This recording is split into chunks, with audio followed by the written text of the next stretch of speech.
यौन शोषण जैसे गंभीर आरोपों पे एफआईआर सुप्रीम कोर्ट के आदेश पे होगी। ये सरकार की बड़ी हार है और ये आंदोलनकारी जो हमारे भाई बहन है पहलवान, उनकी ये बहुत बड़ी नैतिक जीत है। और इससे ये बात बिल्कुल क्लियर है कि जो बीजेपी और आरएसएस पहलवानों के खिलाफ एजेंडा चला रही है, आज वो पूरी तरह से धराशायी हो गया है। उम्मीद आज सुप्रीम कोर्ट ने फिर भरोसा देशवासियों का जीता है, नहीं तो कोई संस्था इस देश में अब स्वतंत्र नहीं है। की बात की जा रही, वो तो कविताएं सुना रहे हैं। हाँ, तो वो समझे नहीं, वो तो कविता इसलिए सुना रहे हैं ना कि अब वो नेता तो रहने वाले नहीं है ज्यादा लंबे समय तक, अगला कोई काम धंधा। ओहो, जेल में जब जाएंगे तो जेल में भी तो टाइम पास करने के लिए कुछ होना चाहिए ना, वहाँ सुनानी पड़ेंगी कविताएं। सारे जो लोग यहाँ हैं और पूरा देश अब जाग भी रहा है और पहलवानों के आंदोलन को मिलता हुआ समर्थन ये बताने के लिए काफी है कि अब मोदी सरकार के दिन लग चुके हैं। बहन बेटियों की इज्जत की बात है, ये बहन बेटियों की इज्जत की बात है और जब इज्जत की बात आती है तो हम गर्दन कटवा सकते हैं, कहीं तक भी जा सकते हैं। सरकार को ये पता होना चाहिए। जी, आज जो कोर्ट का फैसला है उसके बाद क्या लग रहा है? देखिए, जो लग रहा है वो तो आपके सामने है। हाँ। और यहाँ से पहलवानों ने भी स्पष्ट किया है कि आंदोलन हमारा जारी रहेगा जब तक हमें पूरा न्याय नहीं मिलेगा। और मुद्दा वही है, एफआईआर को तो आप केवल इतना देख सकते हो कि एफआईआर भी क्या अब सुप्रीम कोर्ट के आदेश पे इस देश में होंगी। यानी कि सरकार ये बता दे कि वो पुलिस जो है अब लॉ एंड ऑर्डर क्या सरकार की गोदी में इतना बैठ गया है कि यौन शोषण जैसे गंभीर आरोपों पे एफआईआर सुप्रीम कोर्ट के आदेश पे होगी। ये सरकार की बड़ी हार है और ये आंदोलनकारी जो हमारे भाई बहन है पहलवान, उनकी ये बहुत बड़ी नैतिक जीत है। और इससे ये बात बिल्कुल क्लियर है कि जो बीजेपी और आरएसएस पहलवानों के खिलाफ एजेंडा चला रही है, आज वो पूरी तरह से धराशायी हो गया है। और ये बिल्कुल तय हो चुका है कि जो पहलवान है वो न्याय की हक की लड़ाई लड़ रहे हैं। सुप्रीम कोर्ट का निर्णय ये बिल्कुल स्पष्ट करता है कि इन्हें सुरक्षा भी देनी चाहिए। हाँ, बिल्कुल देनी चाहिए। लेकिन ये सरकार तो सुरक्षा बलात्कारियों को देती है, यौन शोषण के आरोपियों को देती है।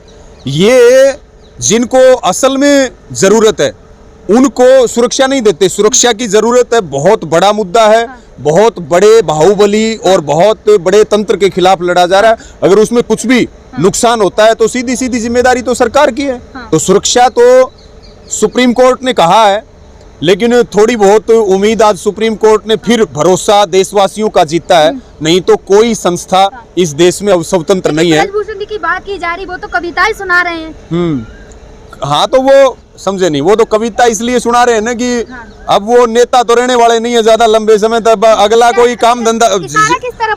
ओहो, जेल में जब जाएंगे तो जेल में भी तो टाइम पास करने के लिए कुछ होना चाहिए ना, वहाँ सुनानी पड़ेंगी कविताएं। सारी कविता वहीं सुनाएंगे।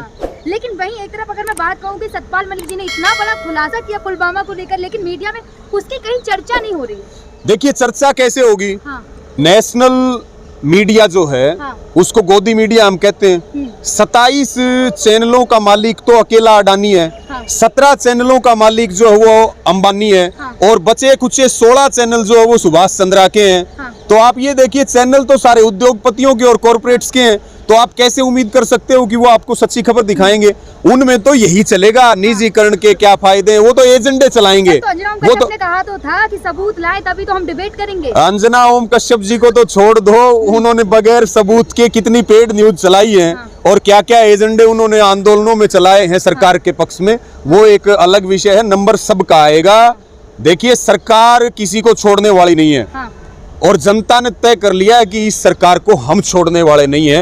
ये जो पहलवानों का मुद्दा है, ये तो बहुत बड़ा मुद्दा है। सर, इन बेटियों के लिए जो पीटी ऊषा का जो बयान आया है वो क्या दर्शा रहा है? उन्होंने कहा यहाँ बैठ के देश का अपमान किया जा रहा है। हाँ, यानी कि आप बताइए, धरना देना लोकतांत्रिक अधिकार है, हमारा संवैधानिक अधिकार है। हम अपने हक की लड़ाई लड़े, अन्याय के खिलाफ बोले तो हम अनुशासनहीन, और वो जो है अपना जमीर बेच दें और वो बीजेपी की सांसद बन जाएं। और जब उनमें बुरी बीत रही थी उस समय उनकी आंखों से कितने लंबे लंबे आंसू गिर रहे थे। अब तक हमें याद है, पीटी उषा रो रही थी, पूरे देश को दुख हुआ, पूरा देश उनके साथ खड़ा था। आज उनको खड़ा होना चाहिए इन बहनों के साथ, और वो जो है सरकार की दलाली कर रही है। बड़ा शर्मनाक बयान है। हम तो निंदा करते हैं कि अगर पीटी उषा जैसी बहनें इस प्रकार के बयान देंगी तो ये देश के लोग कहाँ विश्वास करेंगे। और ये नौजवान जो आपको एक आदर्श के रूप में देखते हैं, एक आइडियल के रूप में देखते हैं, उनको तो बहुत बड़ा झटका लगा है पीटी उषा के इस बयान से। लेकिन सर स्मृति ईरानी और मंत्रिमंडल की जो महिलाएं हैं, साध्वी प्रज्ञा ठाकुर हो गई या फिर स्मृति ईरानी हो गई, चुप है इस मामले में। देखिए स्मृति ईरानी जी तो अब विपक्ष में होती तो अब तक यहाँ पे कई बार वो चूड़ियां तोड़ देती। अब जो है वो तो वही है जो 350 के 250 रुपए के सिलेंडर को सर पे उठा के घूमते थे। आज सिलेंडर के क्या रेट हो गए सुरेंद्र भाई? 1180। अब जो है कहाँ है स्मृति ईरानी जी? प्रचार कर रही है ना सर। कहाँ? कर्नाटक वालों ने तो चुनाव प्रचार दिया करवा, बाकी रिजल्ट आने के बाद पता लग जाएगा। और बाकी सब ने तैयारी कर रखी है जहाँ जहाँ, और 2024 में इलेक्शन है। उससे पहले एमएसपी और तमाम जो हमारे दूसरे मुद्दे हैं, लखीमपुर और सारे मुद्दे, उन सब मुद्दों को लेकर के अभी 30 अप्रैल को संयुक्त किसान मोर्चा की दिल्ली में ही बैठक है। और लोकसभा चुनाव से पहले एक बड़ा आंदोलन और आंदोलन पार्ट 2 सरकार के खिलाफ लड़ेंगे। महंगाई, बेरोजगारी और जो सरकार की लोकतंत्र को कुचलने की जो साजिश और रणनीति है, उसके खिलाफ 30 अप्रैल को घोषणा होगी। सर मोदी जी तो लगातार बेटियों की बात करते हैं। मोदी जी ने कहा है सबसे ज्यादा महिला सम्मान और महिला सशक्तिकरण की बात भाजपा में होती है। केवल बात करते हैं, कांड क्या करते हैं इसके पीछे वो आपके सामने है जंतर मंतर पे। अभी हमारी पहलवान आजादी के बाद कभी भी ओलंपिक खिलाड़ियों को, जो स्टार खिलाड़ी हैं, कभी इस तरह से धरना नहीं देना पड़ा। तो इनका तो मेडल लाते हैं तो मोदी जी फोटो खिंचाते, मिठाई खिलाते हैं ना। हाँ, अब बात करने को भी समय नहीं है। खेल मंत्री, सारी सरकार चुप है। मुझे तो लग रहा है ये कोई बड़ा मामला है और इसमें सरकार के और बीजेपी के बड़े बड़े लोग शामिल हैं। मुझे लग रहा है एक सरकार पे एक सांसद बृजभूषण भारी पड़ रहा है।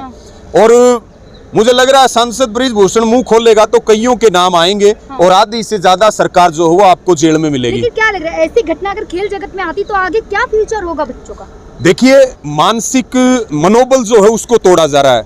किसान के मनोबल को तोड़ रहे हैं, जवान के मनोबल को तोड़ रहे हैं, खिलाड़ियों के मनोबल को तोड़ रहे हैं। हमारी विचारधारा को बदलने की कोशिश की जा रही है, हमारे इतिहास को मिटाने की कोशिश की जा रही है। हमारे ऊपर देश को बेचा जा रहा है।